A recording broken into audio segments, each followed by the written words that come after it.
जय श्री राधे, जय श्री कृष्ण। मंदिर श्री बंसी वाले महात्मा यूट्यूब चैनल की ओर से हम आप सभी भक्तों का हार्दिक अभिनंदन करते हैं।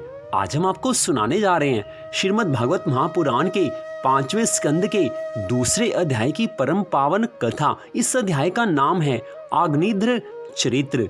बोल श्री राधा कृष्ण भगवान की जय। बोल श्रीमद् भागवत महापुराण की जय।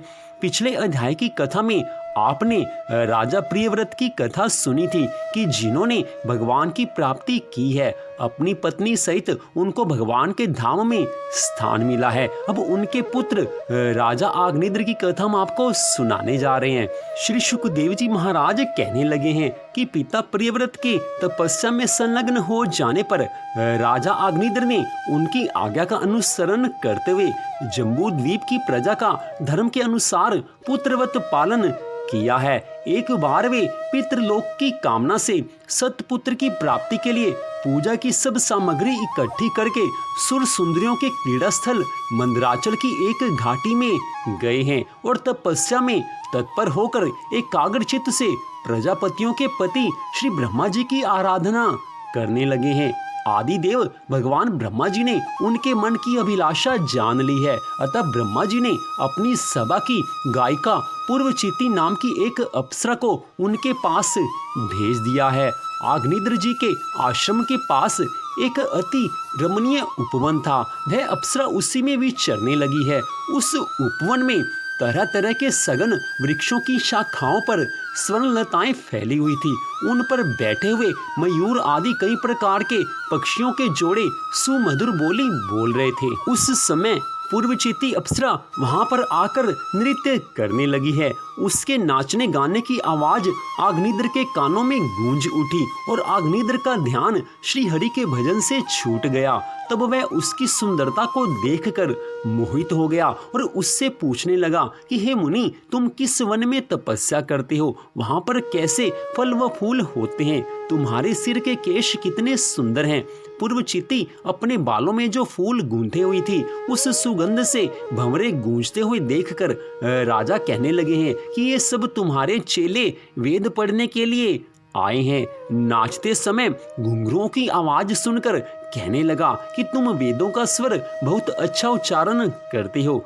शरीर में अगर और चंदन की सुगंध लगे देखकर बोला कि तुम्हारे तपोवन में नदी की मिट्टी इसी तरह की होती है जिसे तुम अंगों में लगाए हो और जिसकी सुगंध से मेरा आश्रम भर गया है। आज राजा आग्निद्र पूरी तरह से कामदेव के वश में हो गए हैं और आगे कहने लगे हैं, उस वन में क्या इसी रूप के सब ऋषि मुनि रहते हैं? मुझे तुम्हारा आश्रम देखने की इच्छा है, कृपा करके मुझको वो दिखला दो। मेरी समझ में तुम लक्ष्मी अथवा नारायण जी की माया हो जो यहाँ आकर अपने नैनों का बाण चलाकर मुझ हिरण का शिकार करना चाहती हो। ईश्वर की कृपा से ही तुम्हारा दर्शन मुझे प्राप्त हुआ है।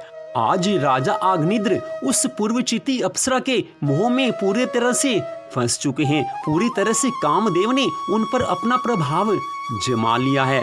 राजा की सब बातें सुनकर पूर्वचिति अप्सरा समझ गई कि यह राजा मेरे ऊपर मोहित हुआ है। वह मुस्कुराकर कहने लगी है कि हे राजन, हमारे तपोवन में इसी रूप के सब ऋषि मुनि रहते हैं। वहाँ ऐसे कंदमूल फल होते हैं जिनके खाने से मनुष्य हमेशा नौजवान, रूपवान और कोमल बना रहता है। जब तुम अपने राज सिंहासन पर चलकर कुछ दिन मेरे साथ रहो तब अपना आश्रम तुम्हें दिखावें।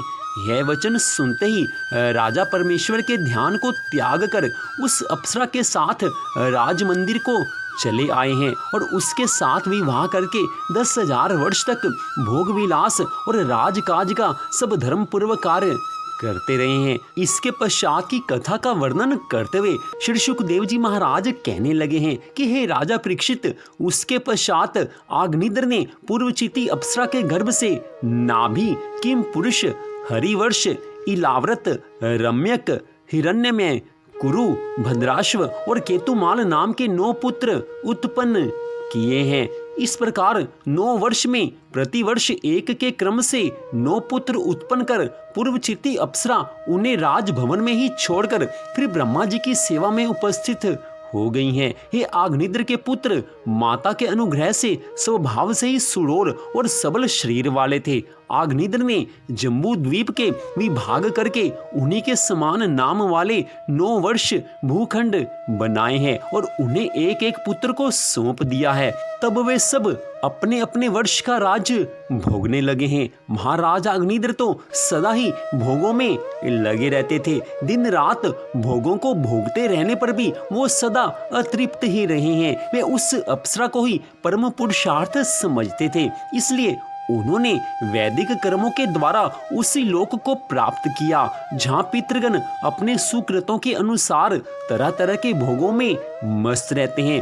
पिता के परलोक सिधारने पर नाभि आदि 9 भाइयों ने मेरु की मेरु देवी प्रतिरूपा, उग्र दृष्टि, लता, रम्या, श्यामा, नारी, भद्रा और देववीति नाम की 9 कन्याओं से विवाह किया है। बड़ी सुंदर कथा का वर्णन श्री सुखदेव जी महाराज जी ने आज राजा परीक्षित से किया है। श्रीमद् भागवत महापुराण के कुल 12 स्कंद हैं। हर स्कंद के हर अध्याय की कथा से कुछ न कुछ शिक्षा अवश्य मिलती है। इस अध्याय की कथा से स्पष्ट शिक्षा मिलती है कि जो राजा आग्निद्र थे वो दिन रात भोग भोगने में लगे रहते थे। उनकी जो तपस्या थी ब्रह्मा जी को प्रसन्न करने के लिए, वो भी अपने भोगों की प्राप्ति के लिए थी। उन्होंने कभी सच्चे हृदय से भगवान की भक्ति नहीं करनी चाहिए, लेकिन उनका मन सदा भोग भोगने में तत्पर रहता था। इसीलिए ब्रह्मा जी ने उनकी मनोकामना देखकर पूर्वचित्ती अप्सरा को उनके राज्य में भेजा था ताकि उनकी मनोकामना पूर्ण हो जाए। जो उनके मन में भोग विलास की इच्छा थी वो पूर्ण हो सके। राजा आग्निद्र ने पूर्वचित्ती अप्सरा के साथ भोग विलास किया है। हजारों वर्षों तक उनके साथ रहे हैं। 9 पुत्र उत्पन्न हुए हैं, लेकिन उसके बाद भी इसको आप प्रभु की माया कह लीजिए या कह सकते हैं कि वो काम के वश में होकर पूर्वचित्ती अप्सरा के साथ भोग विलास में परमात्मा को भी भूल गए थे। समय आने पर जब पूर्वचित्ती अप्सरा अपने ब्रह्मलोक में वापस गई है, ब्रह्मा जी की सेवा में उपस्थित हुई है, उसके पश्चात भी जो राजा आग्निद्र थे उनका मन पूर्वचित्ती अप्सरा के बिना नहीं लगता था। फिर राजा आग्निद्र ने शास्त्र की विधि के अनुसार तपस्या की है और अपना शरीर त्याग कर गंधर्व का शरीर प्राप्त किया है और वहां जाकर पूर्वचित्ती अप्सरा से वो जा मिले हैं।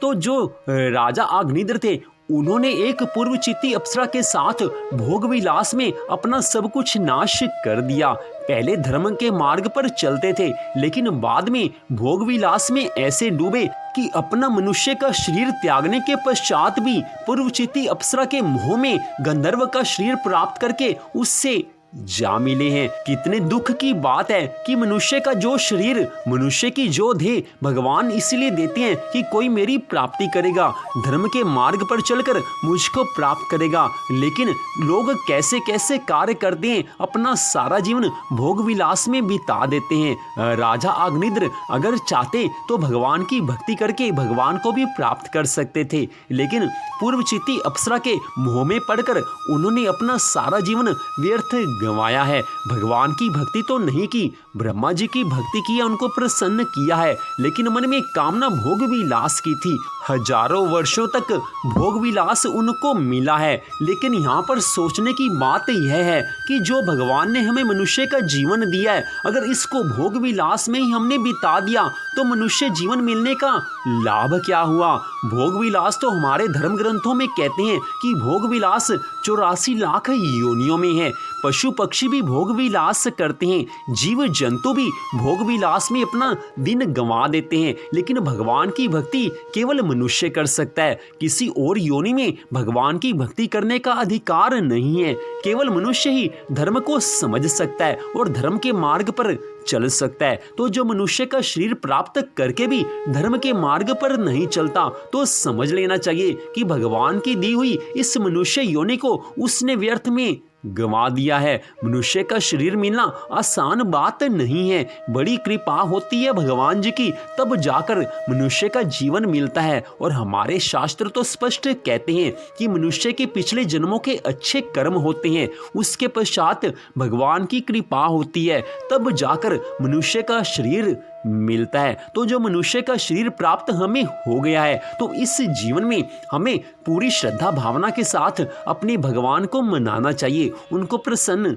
करना चाहिए। संसार के काम होते रहेंगे, लेकिन संसार के कोई लोग संसार के काम हमारे साथ नहीं जाएंगे। संसार के जिस धन के लिए हम सारा दिन पागल हुए रहते हैं, वो धन भी हमारा कहाँ तक साथ देगा। संसार में धन जरूरी है, पैसा जरूरी है, लेकिन पैसे से भगवान नहीं मिलते, पैसे से भगवान का नाम नहीं लिया जा सकता। पैसा आवश्यक है शरीर की आवश्यकताओं को पूरा करने के लिए, लेकिन जो हमारे इस शरीर में आत्मा रूप से श्री कृष्ण भगवान विराजमान हैं, अगर उनको प्रसन्न करना है, फिर तो हमें भगवान की भक्ति करनी ही पड़ेगी। जो शरीर को चाहिए वो पैसा दे सकता है, लेकिन जो भगवान को चाहिए, जो आत्मा को चाहिए, वो तो भक्ति ही दे सकती है, भगवान का नाम ही दे सकता है, भगवान की कथा ही दे सकती है। तो शरीर के लिए पैसा जरूरी है, अच्छी बात है, पैसा कमाओ, शरीर के लिए आवश्यक है, परिवार के लिए आवश्यक है, सब कुछ करो, लेकिन ठाकुर जी को भूलना बेईमानी है। जिन भगवान ने अति कृपा करके हमें मनुष्य का शरीर दिया है, उन भगवान को याद ना करना, उनकी भक्ति के लिए कुछ समय भी ना निकालना, ये तो स्पष्ट बेईमानी कही जाएगी। और बेईमानी का फल क्या होता है ये सबको पता है। मनुष्य जीवन एक बार भी हमारे हाथ से निकल गया, भगवान की याद नहीं की, तो समझ लेना कि बड़ी हानि होने वाली है। ना जाने फिर कब मनुष्य का ये शरीर हमें मिलेगा। तो आज तो भगवान जी की कृपा से मनुष्य का शरीर मिला हुआ है, और आप और हम श्रीमद् भागवत महापुराण की कथा में मन को लगा रहे हैं, तो ये तो सुनहरी मौका है। ऐसा गोल्डन चांस, ऐसा सुनहरी मौका बार बार नहीं आता। तो श्रीमद् भागवत महापुराण की कथा को सुनकर भगवान की भक्ति आरंभ कर देनी चाहिए। जैसे मर्जी हो, भगवान के लिए समय निकालना ही पड़ेगा। हमारे हिंदू धर्म ग्रंथों में कहा गया है कि जो अलग से प्रतिदिन 2 घंटे भगवान की भक्ति करता है, उसके ऊपर भगवान की अनंत कृपा होती है। अलग से बैठकर जो मनुष्य 2 घंटे भगवान को याद करेगा, चाहे वो कथा सुने, चाहे वो भगवान के नामों का जाप करे, चाहे वो भगवान के नामों को लिखे, कुछ भी करे, लेकिन अलग से अकेले में बैठकर 2 घंटे भगवान की भक्ति करनी है। तो जो 2 घंटे पूरी श्रद्धा भावना से भगवान की भक्ति करता है, बाकी के 22 घंटों में जो कुछ घंटे सोने के अलग निकाल कर, बाकी के सब घंटों में उसको भगवान की याद अपने आप आ ही जाती है, क्योंकि भगवान उसको सहारा देकर रखते हैं। भगवान देखते हैं कि इसने अपने कीमती समय के 2 घंटे मेरी भक्ति में लगाए हैं, तो भगवान कृपा करते हैं। बाकी के समय में उस मनुष्य को भगवान की याद अपने आप आती रहती है। लेकिन यहाँ पर एक प्रश्न उठता है कि जिसके पास 2 घंटे भगवान की भक्ति करने का समय नहीं है, मान लो कोई ऐसी मजबूरी है कि प्रतिदिन 2 घंटे भगवान की भक्ति के लिए अलग से नहीं निकाल सकते, तो सीधी सी बात है कि जितना समय हम भगवान की भक्ति के लिए ईमानदारी से निकाल सकते हैं, पूरी ईमानदारी से उतनी देर तो भगवान की भक्ति करनी ही चाहिए। भगवान तो स्पष्ट कहते हैं कि अपनी भावना के अनुसार जो श्रद्धा भावना है, पूरी ईमानदारी के साथ जो समय मिले वही मेरी भक्ति में लगा दो, उसी से भगवान प्रसन्न हो जाते हैं। भगवान तो मनुष्य की भावना देखते हैं। विधि में त्रुटि रह जाए अलग बात है, लेकिन भावना अच्छी होनी ही चाहिए। भगवान तो भावना से प्रसन्न होते हैं। तो सीधी सी स्पष्ट सी बात है कि अगर आपके पास समय है तो पूरी तरह से भगवान की भक्ति में लगाइए। अगर समय कम है तो जितना समय है वो तो भगवान की भक्ति में लगाना ही पड़ेगा, तभी तो भगवान प्रसन्न होंगे। और जब भगवान प्रसन्न हो जाते हैं तो मनुष्य जीवन अपने आप ही सफल हो जाता है। तो यहीं पर श्रीमद् भागवत महापुराण के 5वें स्कंद के दूसरे अध्याय की कथा का विश्राम होता है। मंदिर श्री बंसी वाले महात्मा यूट्यूब चैनल की ओर से इस कथा को आप सुन रहे थे। आप सबका हार्दिक धन्यवाद। भगवान श्री राधा कृष्ण जी की अनंत कृपा सदा आप सब पर, आपके परिवार पर बनी रहे। श्रीमद् भागवत महापुराण की कथा को आप ऐसे ही सुनते रहिए। आपके जीवन में आनंद के सागर अपने आप ठाकुर जी बहाने लगेंगे। तो आप सबका फिर से धन्यवाद। जय श्री राधा रानी सरकार की, जय श्री कृष्ण भगवान की, जय श्रीमद् भागवत महापुराण की, जय श्री सुखदेव जी महाराज की। जय जय श्री राधे, जय जय श्री राधे, जय जय श्री राधे श्याम।